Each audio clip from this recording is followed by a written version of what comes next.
Thank you for joining me today. I'm Liz Davey, and this is a walk in the garden with Liz Davey. We're in early February, but it feels more like maybe early March.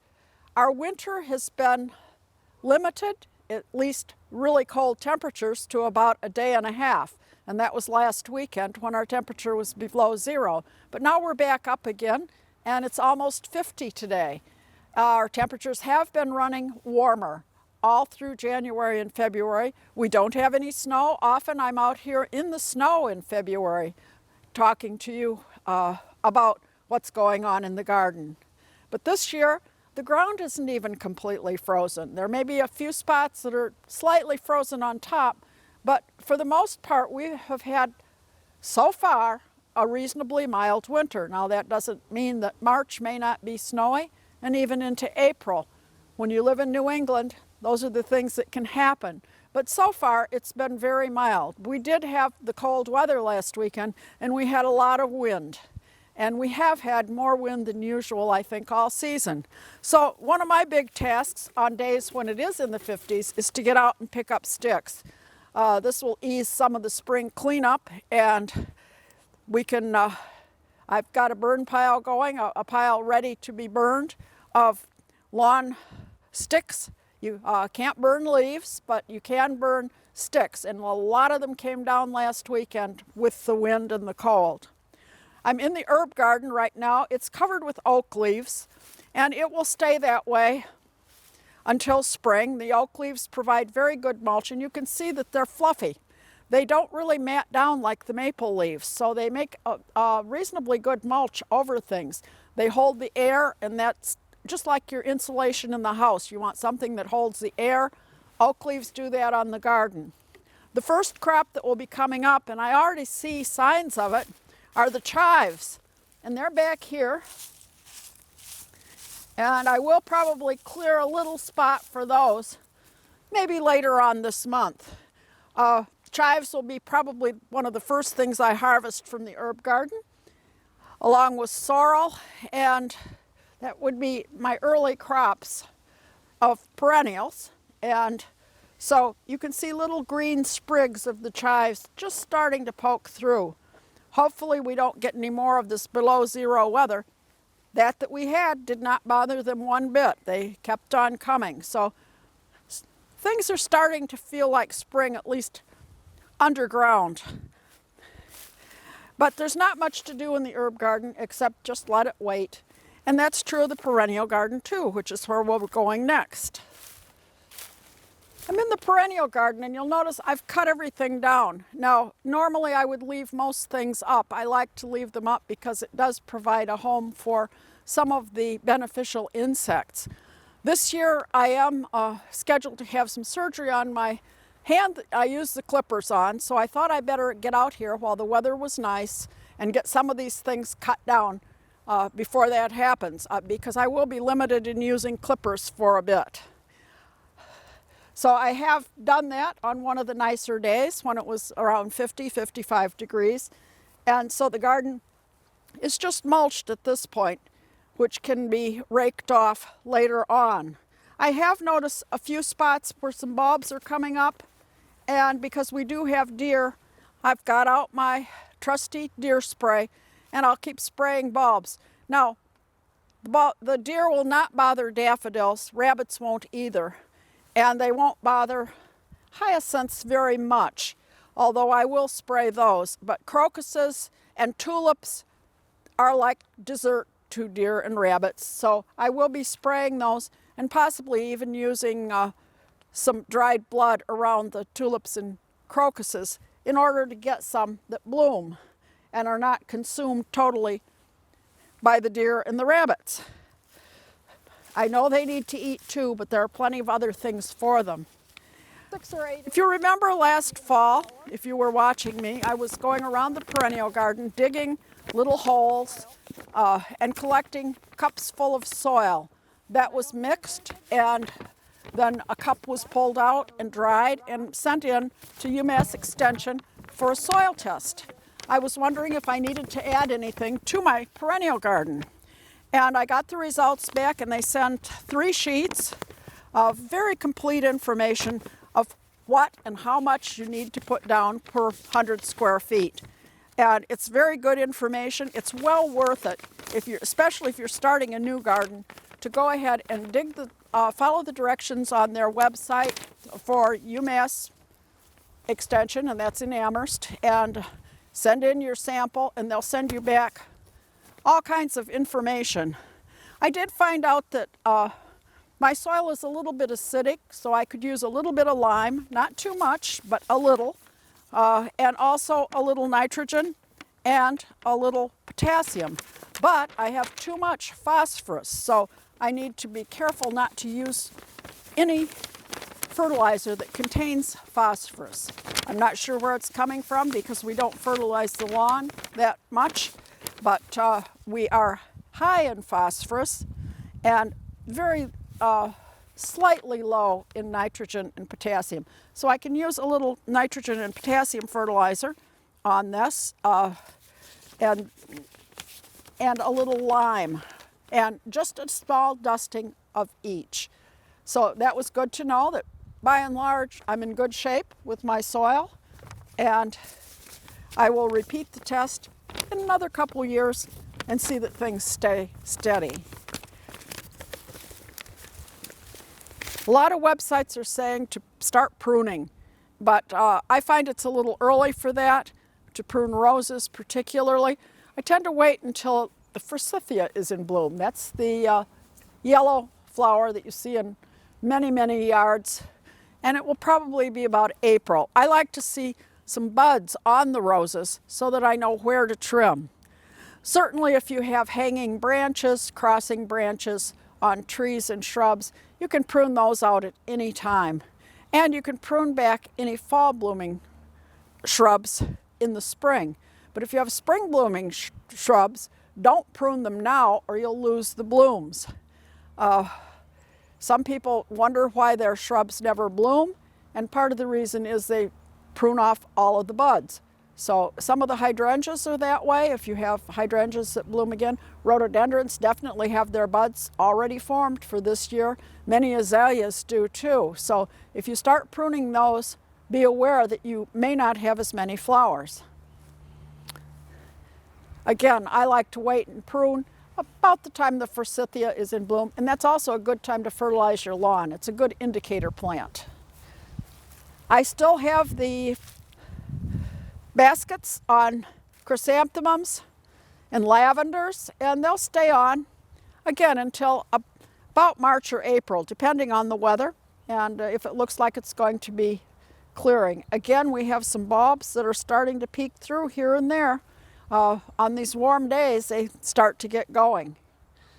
Now let's head down towards the vegetable garden.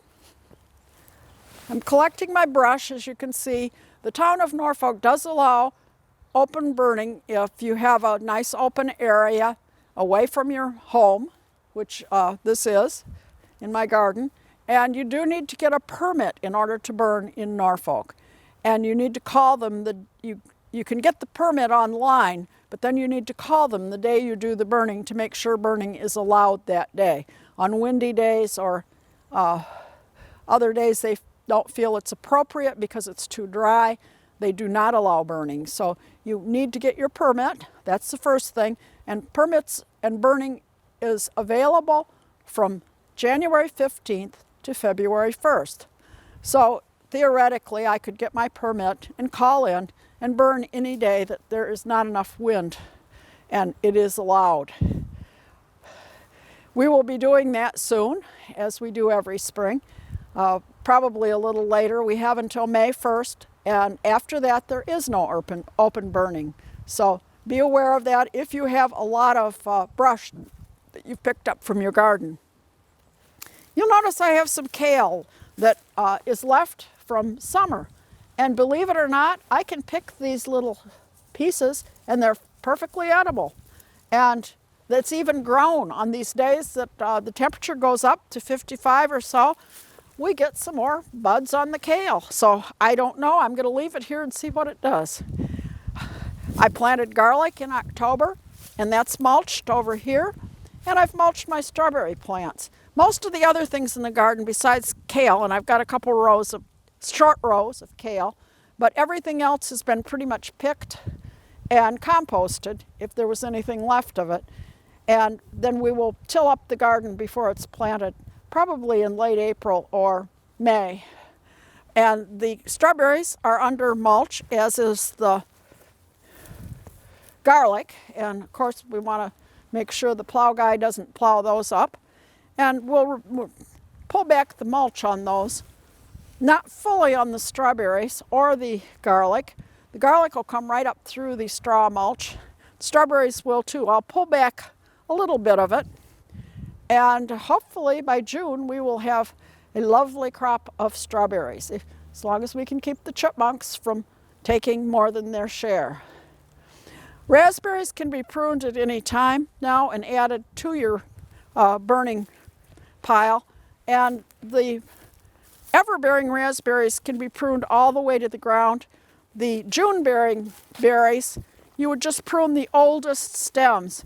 And how you tell an old stem is that you can just tell that the bark is starting to come off of the branch. This is an old stem and a new stem. You want to leave the new one and take out the old one. And I usually miss a few and find them again once everything's leafed out. But this is a good time to go through and thin them out a bit and take out any old stems. The old stems are the ones that bloomed last year. They also put up, then after they bloomed and fruited, they put up new canes. And you want to leave the new canes and take out the old ones.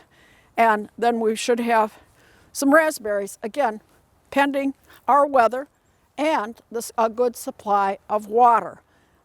If we're in drought and watering ban, we may not get as many berries, either strawberries or raspberries, because they do depend on a goodly amount of water as they're forming those berries. Now I'm going to go outside the garden and move over this way, behind the garden. I do winter seeding of some crops. This is broccoli, and I had planted this back in January, and we'll do some more of those when we move inside that will come out to join this one, which is already out in the garden. I set it next to the fence. It stays out. This was done in January, the end of January, and others will be joining it soon. And winter seeding lets the plant come up on its own timetable based on the weather. And I've had very good luck growing cabbage, broccoli, cauliflower, and some of the flowers, particularly perennial flowers that require some cold temperatures prior to germinating. It's called stratification, and you can see it on seed packs, but many of the wildflowers, which are perennial and come up every year, can stand the cold. And so you can seed them outside, and you don't have to worry about having them under lights or keeping them watered. You just let them come up on their own timetable. And we'll do another jug inside today, and I will be planting those through about March, and then just wait for them to come up, and then I'll have seedlings to plant in the vegetable garden. I noticed at the feeder yesterday bluebirds, and we've had them sporadically all winter. They particularly like the suet in my bird feeder. And this is a bluebird house, and this one has a plexiglass piece inside so that you can open it up and look at the bluebird's nest and the baby bluebirds. And you want to make sure if you have bluebird houses that they are ready soon. It's in February. I realize this is early, but bluebirds are one of the earliest birds to nest. So you want to make sure your boxes are clean and ready for the bluebirds to come and nest in them. Other boxes, the wrens don't come back until about May if you like to have wrens in your box. Hummingbirds, we don't usually have nests for them, but your hummingbird feeders would not go out also until May, which is when they tend to come back from the south. But because of our mild winter, our bluebirds have been around pretty much all winter, so I'm not sure when they're going to nest this year, but it will be earlier than most other birds. So have the boxes ready. This is the first little row of forsythia. Kind of when it's leafed out, hides my work area back here where I keep pots and other equipment. But right now it has buds on it, and if you'd like a little color in your house during February and March, you can come out and just snip some of the forsythia and also the pussy willow. I have a pussy willow over here, and you need to find one that's got pussy willows on it. Many of mine are up a little higher than I can reach, but I got some the other day. But pussy willows, forsythia, and some of the flowering fruit trees. Once you see the buds forming on them, you can bring them in, put them in water, and they'll bloom in the house for you. Forsythia is very dependable and one of the easiest to do. And it's also a good time to kind of prune it to shape it up a little bit. So think about that as you pick your pieces to bring in the house. And you can have your forsythia shaped. Again, I don't like it pruned into unnatural forms, circles and squares and other hedges that are very defined, because I like to see a plant grow kind of in its natural form. Still, it can get outside its boundaries. You have stalks that grow too tall or out too far. So it's a good time now to kind of shape them up a little bit and bring in your cuttings, put them in water, and you'll have blooms in about 2 weeks. Now let's head to the backyard and see what's going on back there. In this shade garden, I have a lot of hellebores. You'll notice that for fall and winter, it's quite green out here with the various trees and shrubs that I have and plants. The hellebores stay green all winter, provided they aren't covered with snow, but they bloom extremely early, like about March. And you'll notice that the buds are already formed, and I can see the pink on the hellebore blossom. These are also something you, once they bloom, you can bring inside. The foliage and the flower on these is poisonous, so I wouldn't use it on your cake. And be careful, wash your hands. And I don't compost the leaves. The leaves get a little ragged after a year, and you can cut the leaves off at any time. Many people like to cut them off before they bloom so that the blooms show off better. Again, it's a time thing. If you have time, do it. If you don't, they'll still be there and they won't interfere that much. You'll still enjoy the blooms. They're an interesting plant.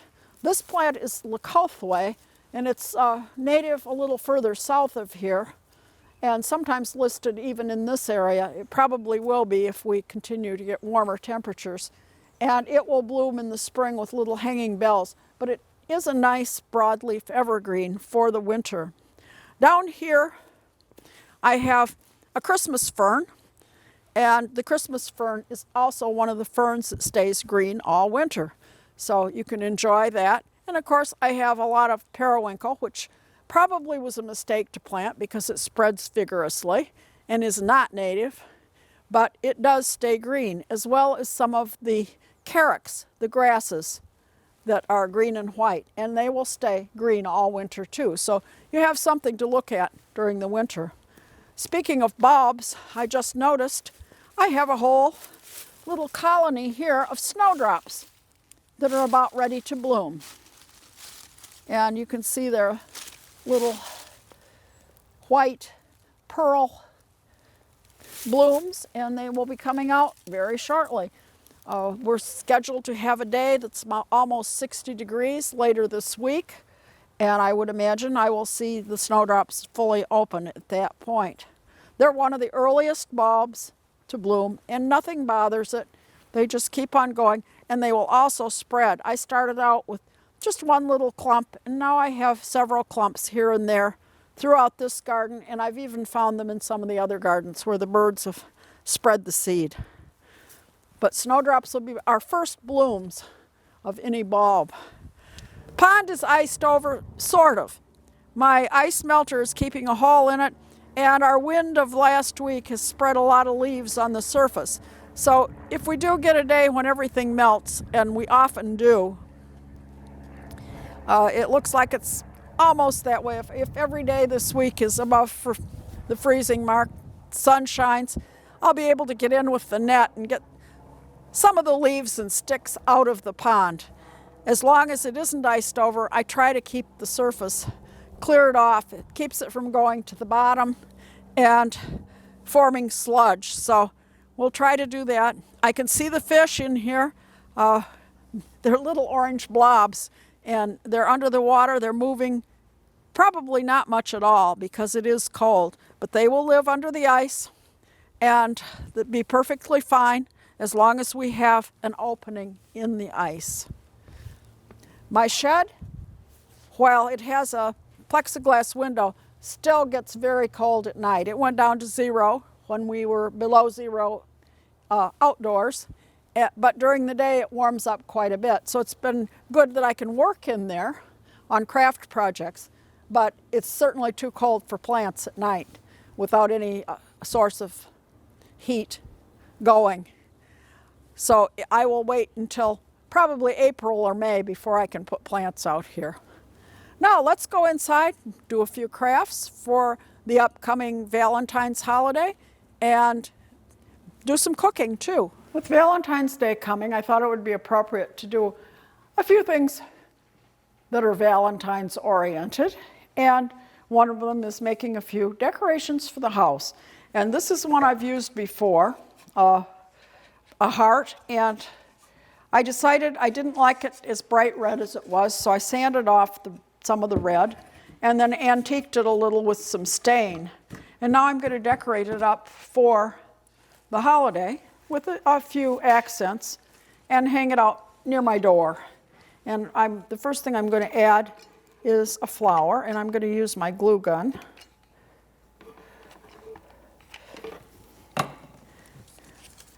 And position that about there.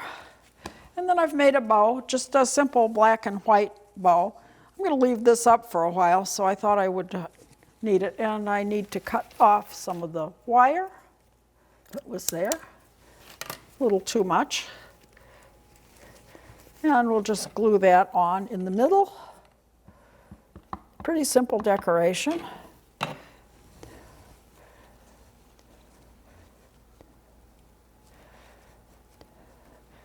And then I painted a heart, kind of a antique red. And I'll glue that on too.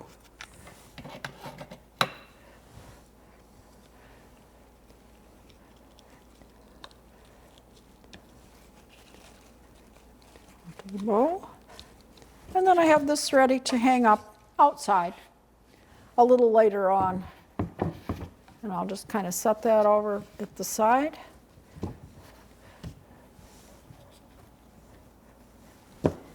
And next, I want to make a few indoor plant decorations with not fake flowers. I really don't like using the artificial flowers, but sometimes for decorations that are outside in this weather, you really need to use something if you want the color that's not real, because the real ones won't last.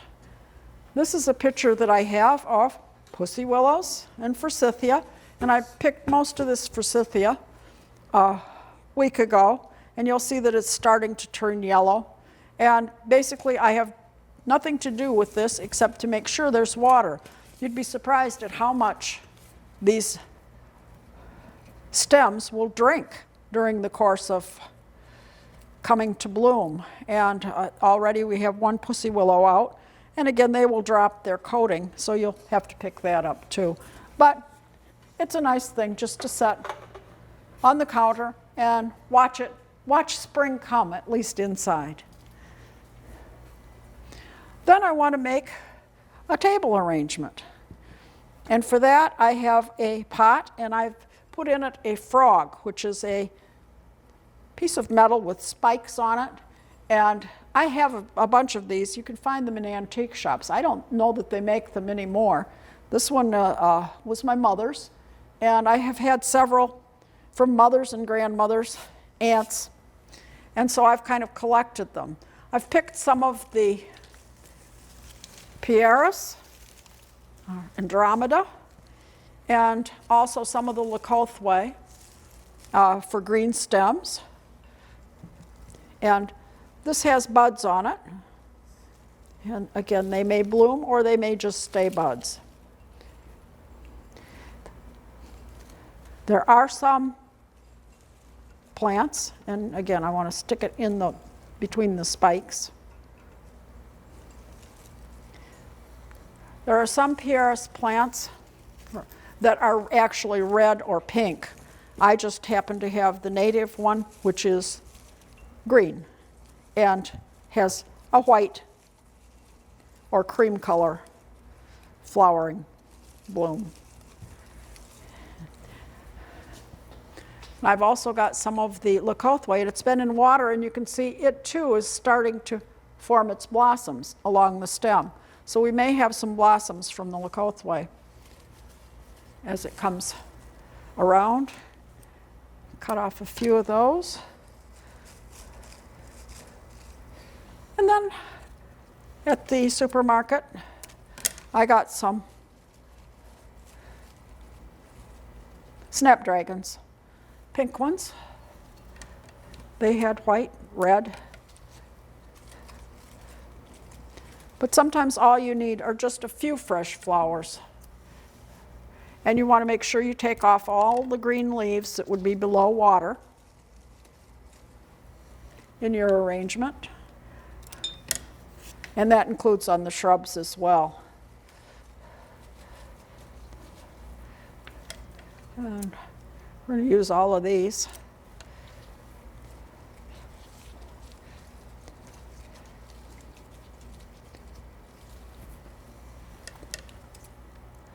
And these bloom from the base up to the tips, so we still have many days of blooms that we can enjoy from these snapdragons.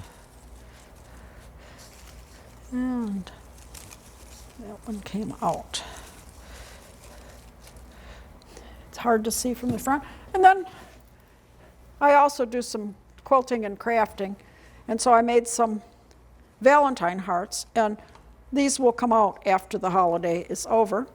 And again, I'm going to snap the skewers off. I just put a skewer into each one. Just poked it in to these little stuffed cloth hearts. And let's see, we'll put this one over here, and then this little red one down here. So there's a little centerpiece for our Valentine's table. And now we need to do a little planting. And the first thing I'm going to plant will be using one of my planting units. And I've already put the soil in this one. And it's damp. And I'm using a unit that I have had these for many years, and there are similar units available now. They all have things in common: a reservoir for water, something to hold the top up, which is this piece, a piece of fabric for wicking, and this will wick water into the soil that you're going to put in the top part. And then this part goes on top, and soil goes in it, and then the plastic piece goes on top to cover the seedlings and keep them moist until they've germinated. Then the top comes off, and they continue to grow on until they're either planted in the garden or transplanted into a larger pot. What I'm going to plant today in this one, which has already been set up, with the reservoir below, and then my pots filled with germinating soil. I buy two kinds of soil: a potting soil and then a germinating soil. The germinating soil is quite a bit finer than the potting soil, and I prefer that when I'm planting seeds. And these seeds are quite tiny.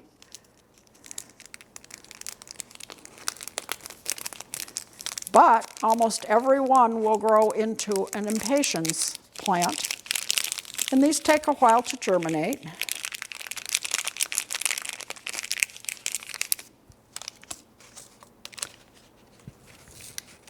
So I'm going to pour them into my hand and then put one in each section and pat it down well. You really don't need to cover them with a lot of soil. Just patting them in will work just fine.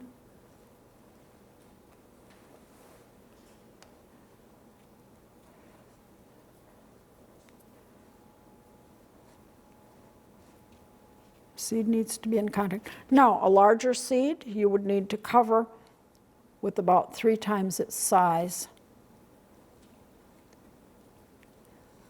in soil and pat that down. My goal here is to have about 24 impatiens plants ready to go into my planters in May. Now, how do you know when to start your seeds? There are a lot of different guidelines online. There are also a number of guidelines on seed packages. They will tell you how many weeks, if you need to start something indoors, how many weeks before your last frost. Our last frost is anywhere from the 1st of May, typically, until the 15th of May. And that's when you can safely put plants outside. There's another one.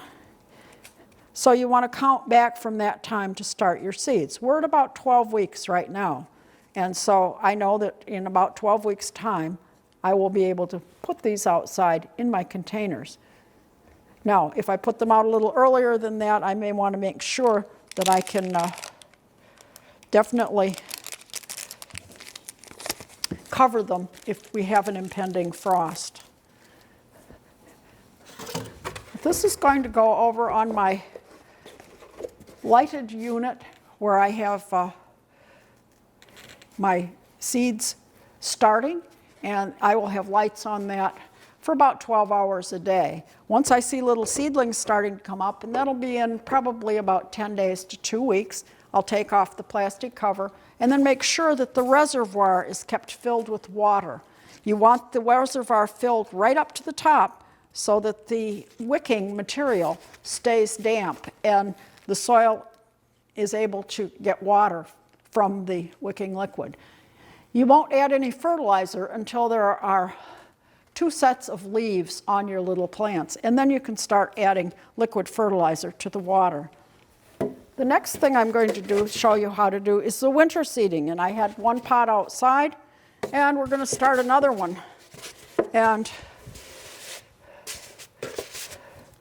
what I'm going to do is use a milk carton, and you can use a ½ gallon or a gallon or a water container or anything that's either opaque or not opaque, but cloudy or clear. The ones that are completely opaque that milk comes in aren't going to work well. And then once I've poked the holes in the top and bottom, I'll poke one in the middle. I used an ice pick, which again is, I guess, an antique at this point. I'm going to use my kitchen scissors to just cut around, but I'm going to leave a ½ inch.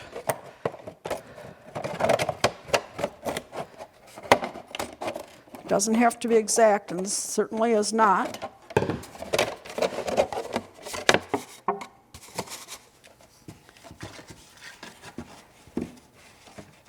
And then I'm going to add soil, again, my germinating soil, which is the finer soil, into the bottom of the container.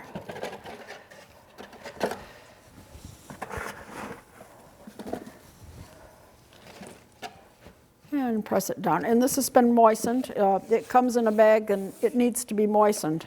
And I use my plastic trugs and then water it and fill the container so that it's damp. And on this one, I'm going to plant some calendulas.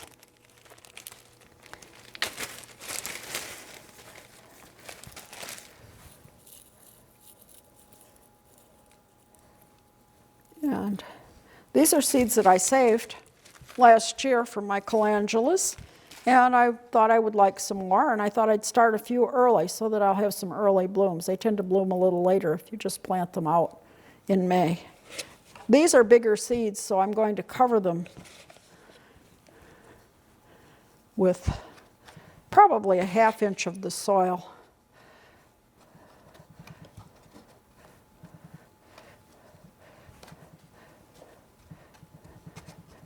And then I'm going to break a minute because I need to get a label. I forgot this part.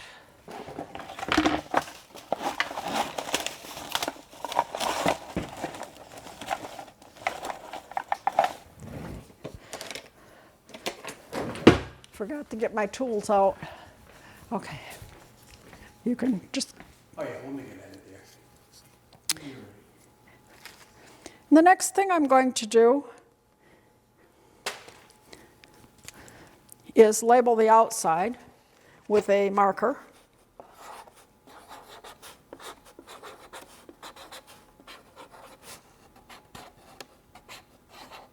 I don't write too well standing up, but I'm also going to label the inside because sometimes the outside wears off if it's extremely sunny or we get some snow. So we'll also put a label inside.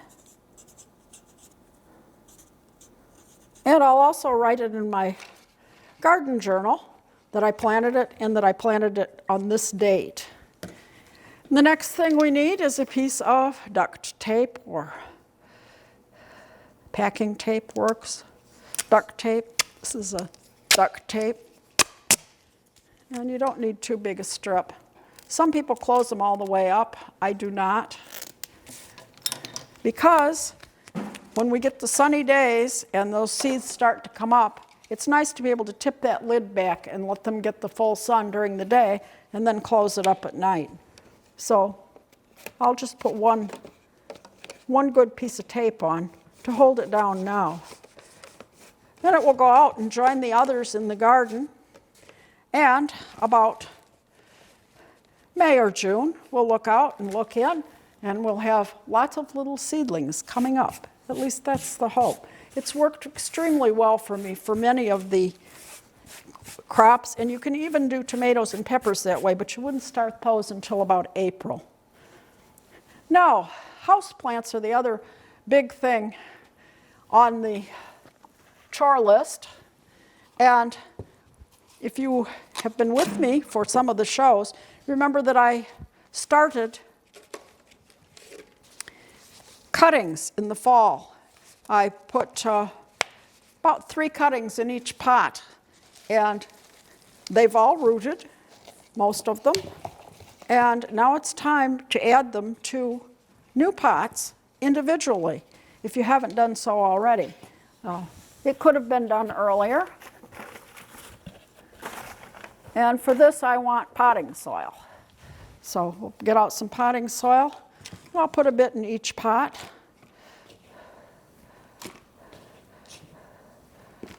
And you can see I've got 2 plants in this one, and I'll divide those. And I want them to have fresh new soil, so we'll put them in. And one plant doesn't look so hot, but we're going to give it a chance anyway and see if we can get it to grow again. But this one is a very robust plant. These are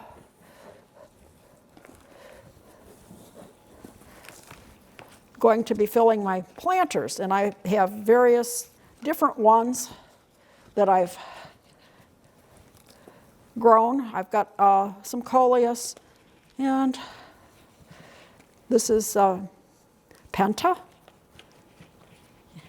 and these came from a plant that had maybe 5 or 6 different stalks that I cut back, and I kept the original inside, but these can go outside. This one is a white one. It's starting to bud right now. They try to bloom all winter. And then we'll keep those nice and watered, and they will be ready to plant out into my planters come May. I have a whole section of them over on my shelf in the sun, in the sunroom, and we keep watering those. Some of them are under plant lights. I have geraniums, coleus, and various plectranthus plants, which are very tender plants that need to be brought in the winter, but cuttings work extremely well, and it gives me a lot more plants to plant out. So we have to water the plants, and as spring comes and the growth starts increasing, you'll want to start slowly fertilizing your houseplants. I have not fertilized them since I brought them in, except for once, maybe a month ago, very lightly. Now I will add some liquid fertilizer to the water in about half the amount that I would normally use outdoors, and start watering them weekly with this weak solution of fertilizer. This is the time you tend to lose your plants if you haven't watered them. So you have to really keep on it, or they surprise you, especially if you're using a lot of heat in the house. The air can get very dry if you don't have a humidifier, and your plants will dry out. Rosemary particularly, this is the season, if you've been successful so far in overwintering a rosemary plant, this is the season that most likely it gets lost because it dries out too much and it's trying to put on new spring growth. I've lost numerous rosemary plants, and this seems to be the vulnerable time for them. So don't let them dry out, and hopefully you'll have good luck. Now let's wash up and go into the kitchen and cook a little Valentine breakfast. As I said, we're going to cook a little special Valentine's breakfast for 2, or some of the things might even serve a few more people. The first thing I'm going to do is use some puff pastry, and this is frozen, that has been thawed, and you use it cold from the refrigerator. And unwrap it when you get it out, and I'm going to make heart-shaped Danish pastry with it, a cream cheese Danish pastry. And I'm going to cut my puff pastry into heart shapes. I've got a set of nested heart cutters, and you want to plan how you're going to cut these a bit. And I want to get as many as I can out of it. I won't throw away what's left of the puff pastry, however, because you can stack the pieces and roll it and turn it into some nice little hors d'oeuvres later on if you wish.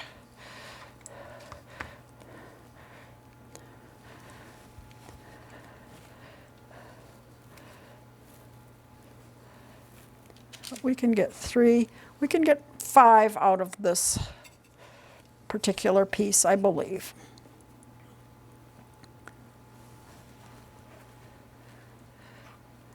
And this is half the sheet.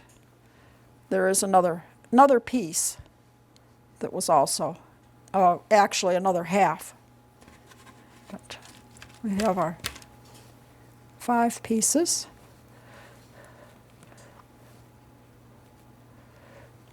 Make sure it cuts all the way through. And then this again, I will stack and refrigerate it again, and then it can be rolled and reused to make either a dessert or more pastries. We'll set that aside for now.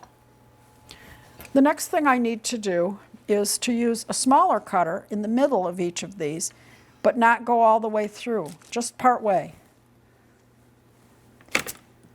This delineates the center area, and you don't want to go all the way through, just part way.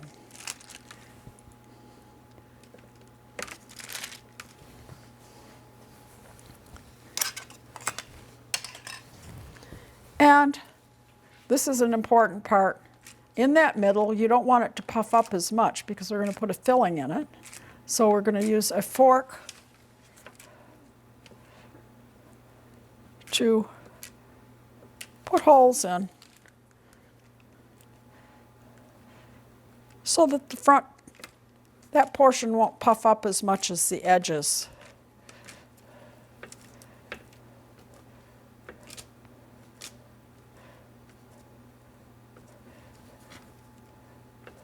And now for the filling. What I've combined here is 4 ounces of cream cheese, 2 tablespoons of sugar, and a ½ teaspoon of vanilla. And this is just regular cream cheese. And I'm going to put some in each one and then spread it out just in the center of that that we cut with the second cookie cutter. Now the recipe that I took from online actually used all of 8 ounces to do this.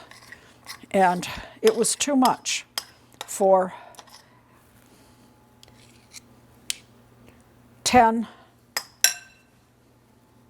pastries. And then I'll use the back of the spoon to fill the heart area as best I can. It will smooth out as they cook.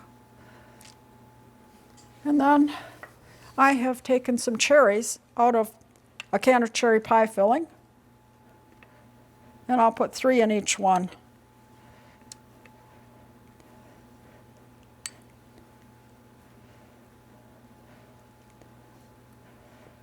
So these will be cherry Danish. You could use any kind of other pie filling, or you might want to use jam. If you have jam and you don't have any pie filling. And there will be pie filling left for another use.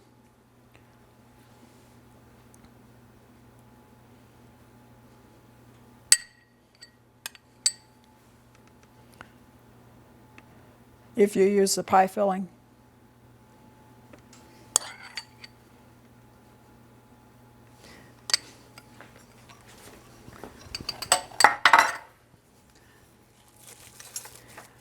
I've beaten 1 egg with a tablespoon of water, and I'm going to just brush that lightly around the edges of the pastries.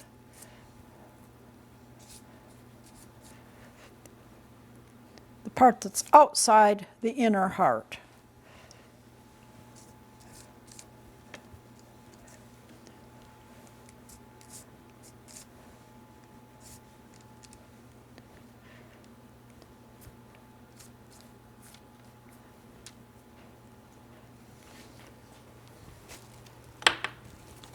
And these are going to go into a preheated 400-degree oven, and they're only going to bake about 15 minutes until they're nicely browned and puffed.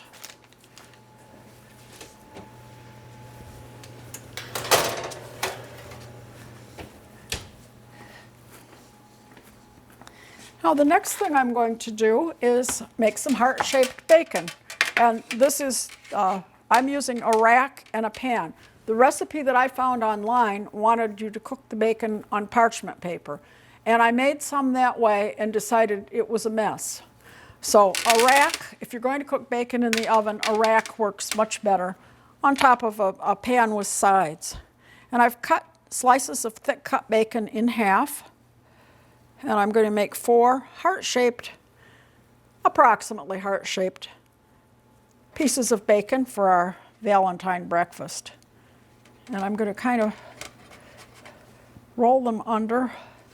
And you need to overlap it quite a bit because as the bacon cooks, it does shrink. And so I'm just going to overlap and make a rough heart shape.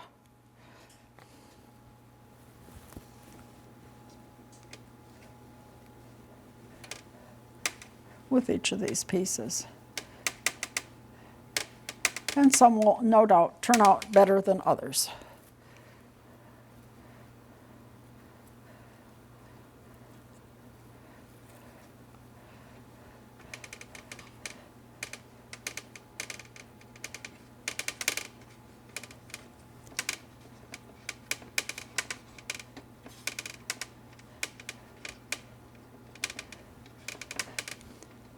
And that is going into an oven at 425. So we have 2 ovens going, or wood.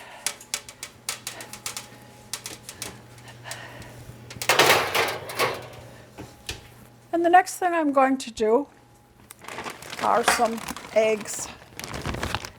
And I'm going to start by melting some butter, probably about 2 tablespoons in my frying pan. And this is an oven-proof frying pan.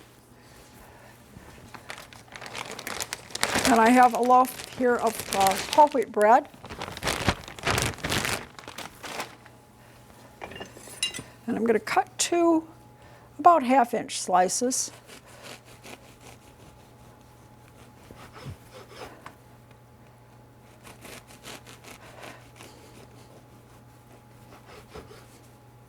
And this is called eggs in a frame. And we're going to make a heart-shaped frame in each of these pieces of toast. And I want to make sure my butter coats the frying pan.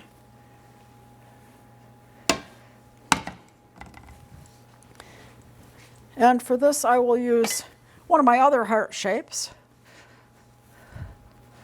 You can use them for other things besides cookies.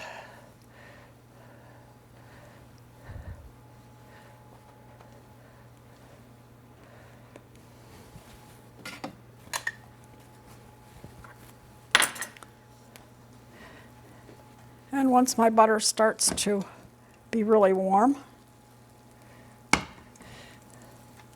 going to add my pieces of toast and also the little hearts,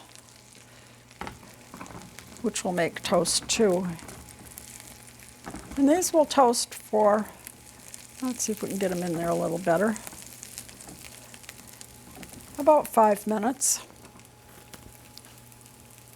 Okay, I'm going to turn these over. You'll notice they're toasted on one side. Oops, there we are, that one. And then I'm going to add a little more butter along the way if necessary.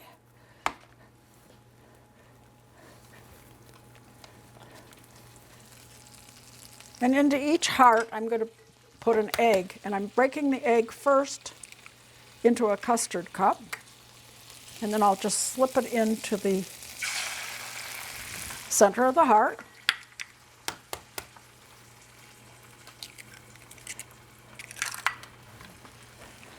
And then I want to cook this until the white starts to set somewhat. And I'm going to add a little seasoning. It can be salt and pepper. For me, it's a salt-free spice mixture, just a Mrs. Dash. Okay, the eggs are starting to set. And at this point, I'm going to put them in a 350-degree oven. And we're going to leave them there for 5 to 10 minutes. Remember, I said an oven-proof skillet, and that's why.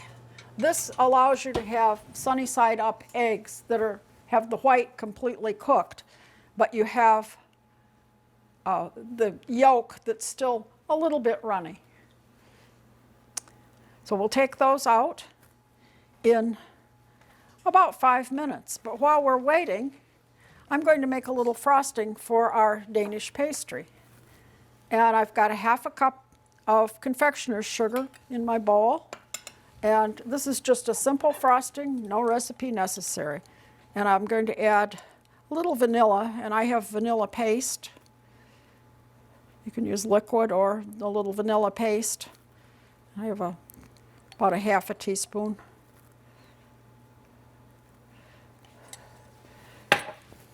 And I'm adding milk gradually to make a frosting to drizzle over our cherry Danish. Almond extract would also be quite good with the cherries. But again, you could use strawberries or blueberries or jam.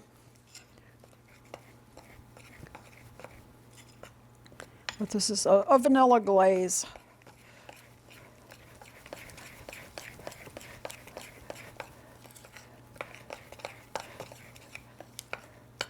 And that looks about right. Maybe a touch more milk. The vanilla bean paste does give it some flecks of vanilla bean because it includes ground vanilla beans.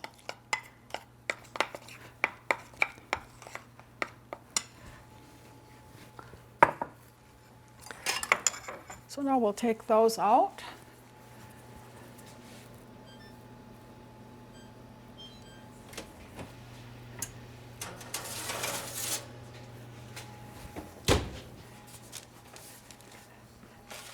And I'll drizzle a little of the frosting on each one.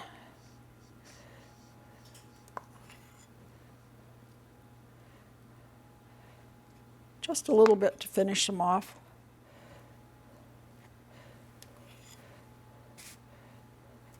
And with the parchment paper on the baking sheet, it's easy cleanup if you spill a little.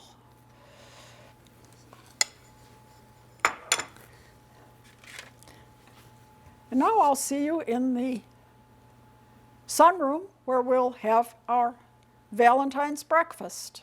We're ready for breakfast in the sunroom. We've got our bouquet that we made and eggs in a heart-shaped frame, along with the toast that we cut out of the middle, some heart-shaped bacon, and the heart-shaped cherry Danish. Got cranberry juice, added a little more red color, and I've accented that with a skewer with the strawberry. And the strawberry's been cut into a heart shape simply by cutting a little V in the top, which gives you a heart-shaped strawberry. And for something else, red, I have homemade chili sauce. And this is Midwest chili sauce that I made from my garden last summer. And it's tomatoes and peppers and onions. And then it includes not a lot of heat, but some sweeter spices, cinnamon and cloves, and a little sugar too. This is a Midwest chili sauce, often used with meat, meatloaf, and awfully good with eggs as well. You'll notice in the background I have an amaryllis, and of course we can look out and watch the birds at the bird feeder, and hopefully we'll have a couple nice red cardinals come to visit while we're having breakfast.